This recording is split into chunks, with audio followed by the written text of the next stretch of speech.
bem-vindo ao podcast Olá Compliance, esta edição em português, o único podcast do mundo focado em corrupção, América Latina e a onda de compliance afetando toda a região hoje.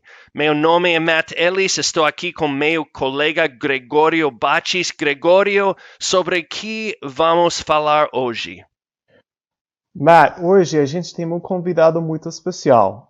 Uma pessoa que liderava a luta contra a corrupção durante muitos anos no Brasil.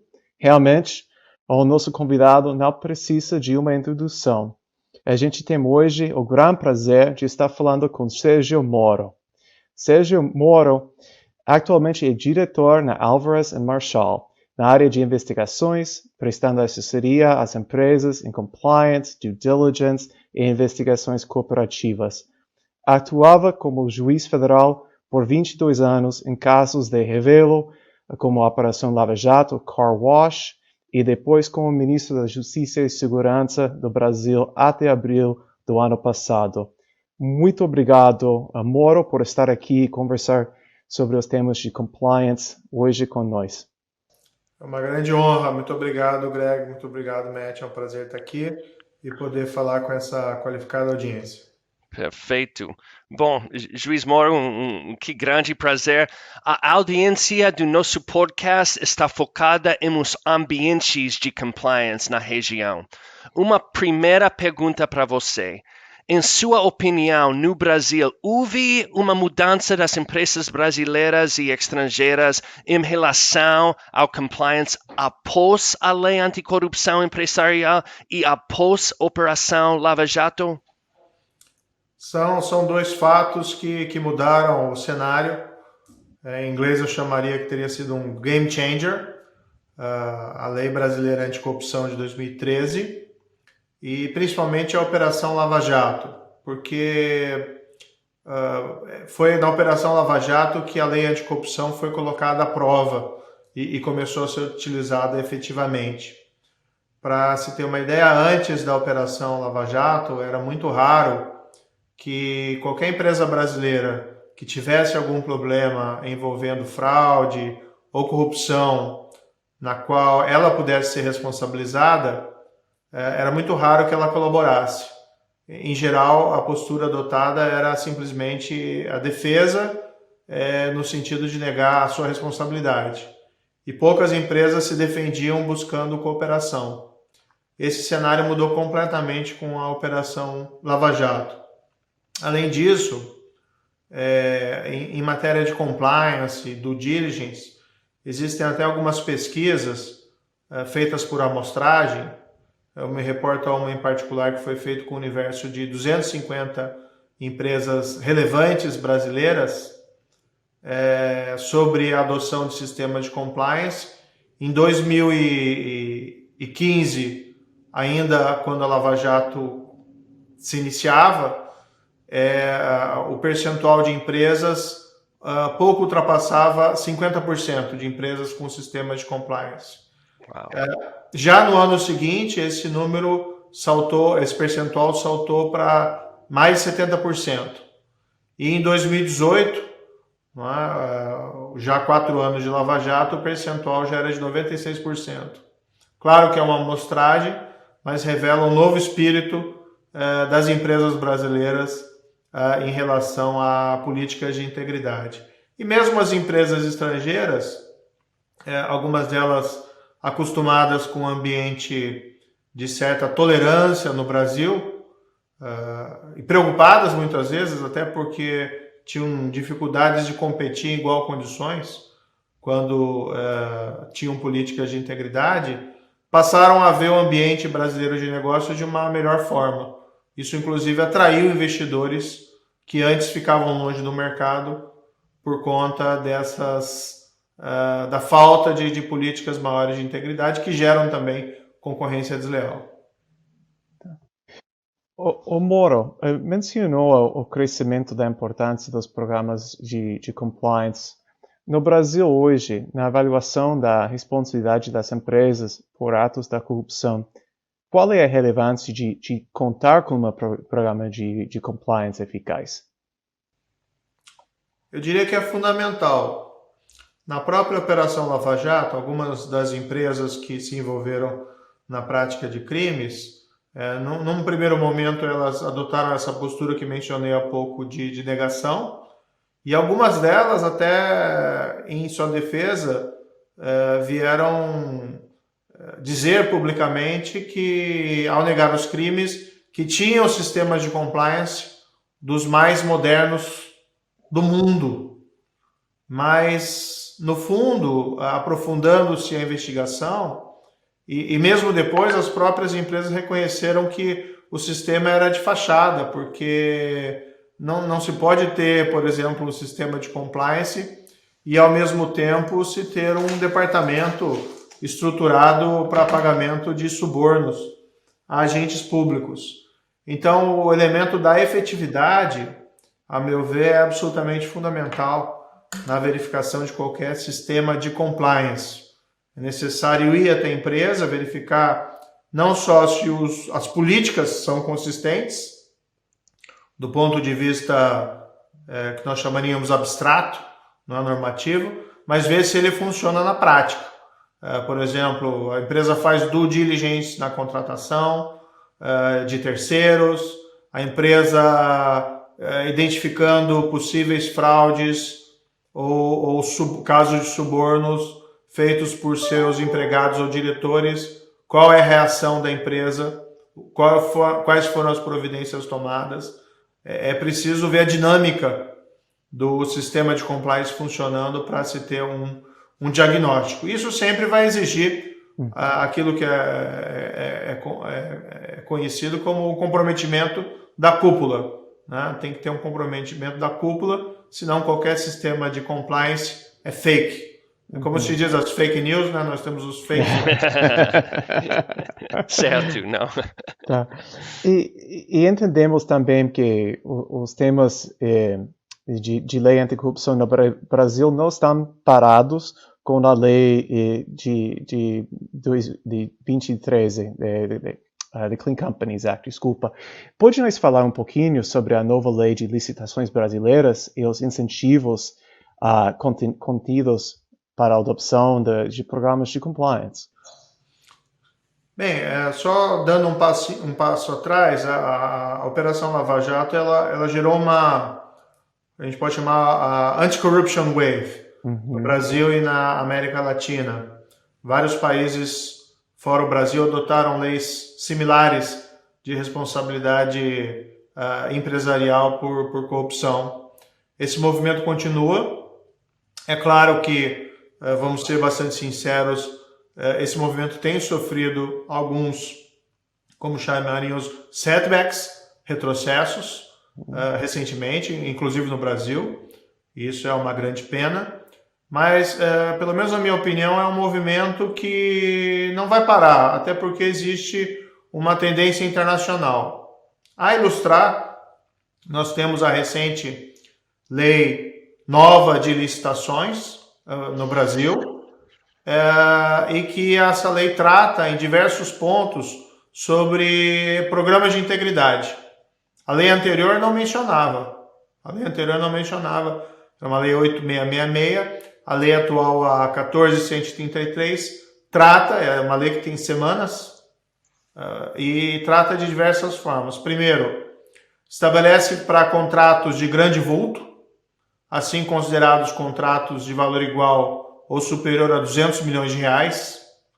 O câmbio hoje é um pouco instável no Brasil, mas eu diria que nós estamos falando em torno de 40 milhões de dólares.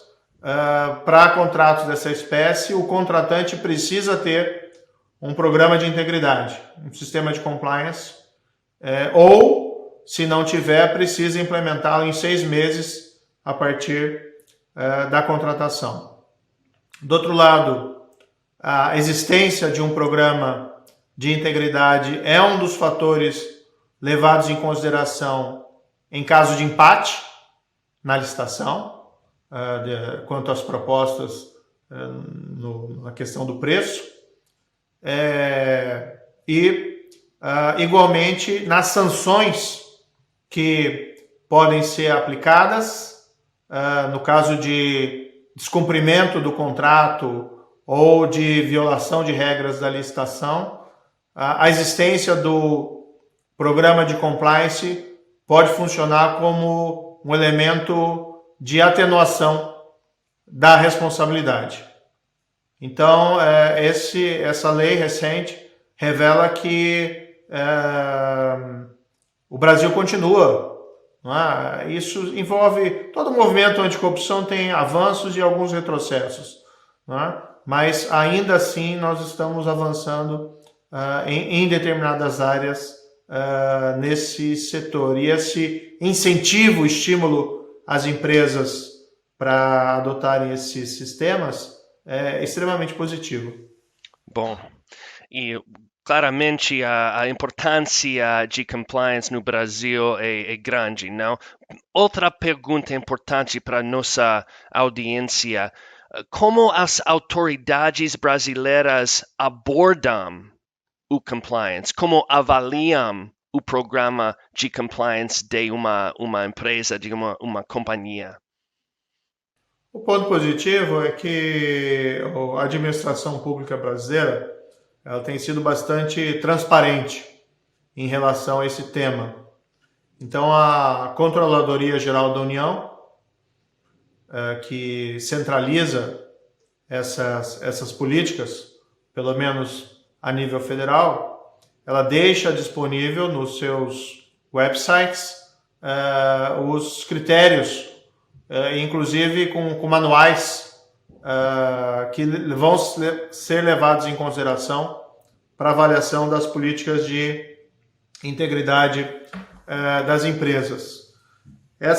Esses critérios, eles estão elencados, mas de uma maneira um pouco mais abstrata, no Decreto 8.420 de 2015, e ali no artigo 42, há uma série de fatores que vão ser considerados e, por outro lado, existem minudências, detalhamentos nos manuais.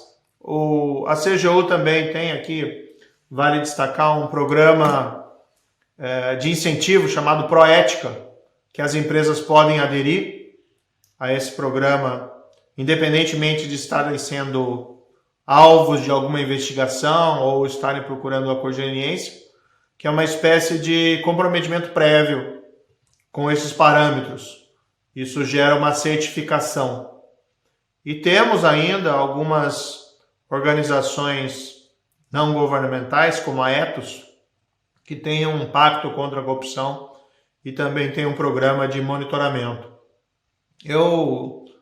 Normalmente, eu gosto muito de citar um exemplo que vem lá da Itália, de empresas contra a máfia, né? Na Sicília, existem algumas empresas que se auto-organizaram em associações, uma delas chama Dio Piso, né? Que basicamente se negam a pagar a extorsão para a máfia, e penso que as empresas podem fazer uma grande diferença se auto-organizando, não só implementando o sistema de compliance, mas entre elas, de certa maneira, adotando políticas manifestas para dizer não à corrupção e políticas de integridade, e quem sabe ter aí programas de certificação conjuntos. A CGU tem feito isso, é um poder público, né, diferente.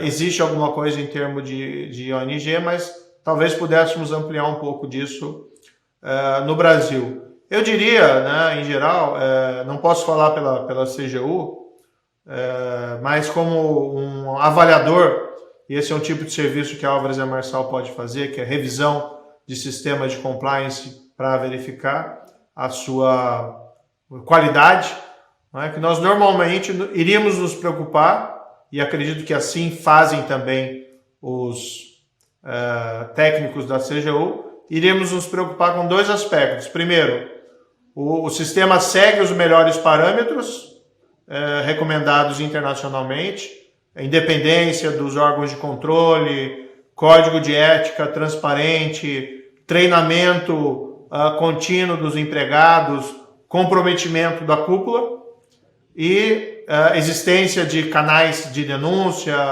programas de proteção aos empregados, quais as garantias que eles têm em caso de denúncias quanto a fraudes, por exemplo. E do outro lado, nós iríamos verificar a efetividade, né, tanto em matéria de realização de due diligence nas contratações ou em decisões de investimento, por exemplo, como igualmente em relação às apurações de eventuais infrações que chegassem ao conhecimento dos órgãos de controle dentro da empresa. Eu acho que eu diria que são parâmetros comuns, nada muito diferente do que se fazem em outros locais. Continuando com essa linha de conversação, Moro, acabo de mencionar esse tema de ter essas duas linhas de perguntas que fazem essas autoridades, os promotores, os procuradores, etc., não? Se o programa segue os parâmetros internacionais, o que a gente chama os hallmarks de um programa de compliance, não? E também se na prática, se o programa é eficaz na prática, na implementação. Quando alguém está avaliando o programa de compliance no Brasil, existem perguntas fundamentais que sempre se faz na revisão do programa para entender se realmente conta com esses parâmetros internacionais e conta com um programa que realmente funciona? Sim, eu remeteria, a própria CGU tem esses manuais, em que tem, vamos dizer assim, questionários que normalmente são aplicados. E essas perguntas vão girar em torno desses pontos fundamentais. A independência dos órgãos de controle dentro da companhia, garantias aos próprios, vamos dizer assim, diretores ou empregados envolvidos nessa área de controle em relação à realização do seu trabalho, existência de um canal de denúncia confidencial, proteção aos denunciantes oferecidas pela empresa, por exemplo, contra demissão desmotivada ou demissão no caso da realização de qualquer espécie de comunicação, a existência de um código de ética que seja transparente, a realização de treinamentos efetivos. Não é? Existem muitos treinamentos que... e é um pouco complicado, né? Porque o treinamento ele tem que ser atrativo para o empregado e nem sempre é fácil. Muitos empregados acham o tema do compliance um pouco árido demais e outros veem como uma burocracia colocada contra o aumento do desempenho. Então é preciso torná-los atrativos para os empregados, para que eles penetrem, né, na cultura de dentro da corporação. Eu sempre defendo, nesses casos, a utilização de bons exemplos. Né? Eu lembro, por exemplo, quando eu assumi o cargo de ministro da Justiça, nós fizemos alguns treinamentos para os empregados, para os servidores, né? A gente chama de servidores do Ministério da Justiça, e o nosso foco principal nós precisamos chamar atenção para o problema, não pode ser algo mecânico e burocrático. Eu até falava brincando, né? Quando você entra no serviço público, você recebe um código de ética de 100 páginas, que dificilmente alguém lê do começo ao fim. Você precisa ter regras mais objetivas, você precisa ter quase como se fossem os mandamentos bíblicos, coisas que seja fácil de se lembrar. E procurei, na época, chamar também para dar palestras motivacionais para os empregados de pessoas que tinham sido exemplo em posturas de integridade, né, em relação a boas práticas. Do outro lado, se precisa avaliar e fazer as perguntas necessárias e examinar a documentação relativamente aos incidentes que ocorreram. O incidente gerou apuração, o incidente gerou, caso houve uma conclusão pela ocorrência de infração, numa punição do empregado. São questões, né, que os sistemas de compliance devem servir principalmente para prevenir a empresa de incorrer em problemas. Tá? mas também acabam funcionando como uma espécie de defesa dela, se esses problemas surgem e, eventualmente, há necessidade de ser comunicada às autoridades, ou se as autoridades têm conhecimento, realizam alguma apuração. Se a empresa tomou as condutas corretas diante de um incidente, e nenhuma empresa é imune a ter problemas, às vezes pode ter problemas desde a base da empresa até a cúpula, e nenhum sistema de controle é perfeito, mas a grande pergunta é o que foi feito quando os problemas ocorreram. Isso é fundamental muitas vezes para afastar a responsabilidade da empresa, porque existem casos, evidentemente, que empregados podem ter, ou diretores podem ter atuado em benefício próprio, sem qualquer espécie de responsabilidade da empresa, assim como existem a possibilidade desses sistemas servirem como uma atenuação da responsabilidade. Em todo caso, a melhor postura é nunca fechar os olhos para os problemas. Se eles aparecem, têm que ser apurados, e aí a empresa, ao final desse procedimento, vai ter as condições para tomar a decisão melhor para ela em relação àquele fato. Sim. E uma pergunta final, Moro. Esses parâmetros seriam diferentes se a empresa fosse grande ou se a empresa fosse pequena, ou se é uma empresa multinacional, uma empresa focada no Brasil somente. Os parâmetros dependem de natureza da empresa? Não, certamente. O nível de complexidade e de efetividade de um programa de compliance não pode ser o mesmo a ser exigido de uma grande empresa e empresas do medium market ou mesmo de pequenas empresas. O decreto que mencionei há pouco até leva em consideração expressamente como um elemento de atenuação dessa avaliação, se trata de uma pequena empresa ou de uma microempresa. Algo que eu normalmente tenho recomendado, já nessa atividade de consultoria da Álvares e Marçal, e muitas empresas vêm fazendo, é que grandes empresas estimulem e facilitem na sua cadeia de fornecedores, na sua chain of supplies, a adoção de sistemas de compliance por seus fornecedores e, evidentemente, programas de compliance que sejam adaptáveis à sua realidade econômica. Então, se vê, por exemplo, muito hoje isso no Brasil já na área ambiental. Existe uma série de empresas brasileiras que, para inserirem-se no mercado de exportação de produtos decorrentes de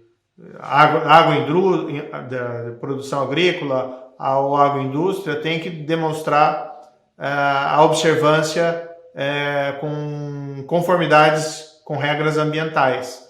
E hoje nós sabemos que o meio ambiente é um tema bastante sensível no mundo. E várias dessas grandes produtoras do agronegócio brasileiro têm políticas muito rigorosas de compliance em relação às regras ambientais que impõem não só a si mesma, mas também a sua cadeia de fornecedores, para evitar ter esses problemas. E esse tipo de mentalidade é uma mentalidade que vem chegando no que se refere também ao compliance em matéria de integridade.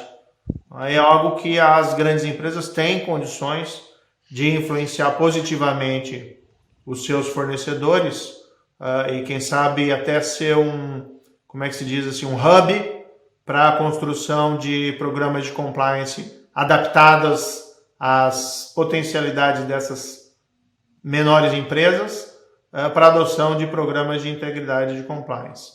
Hoje e há essa diferença, Eu vejo, por exemplo, hoje as empresas brasileiras estão preocupadas não só em atender a legislação local, mas igualmente em buscar os melhores estándares internacionais.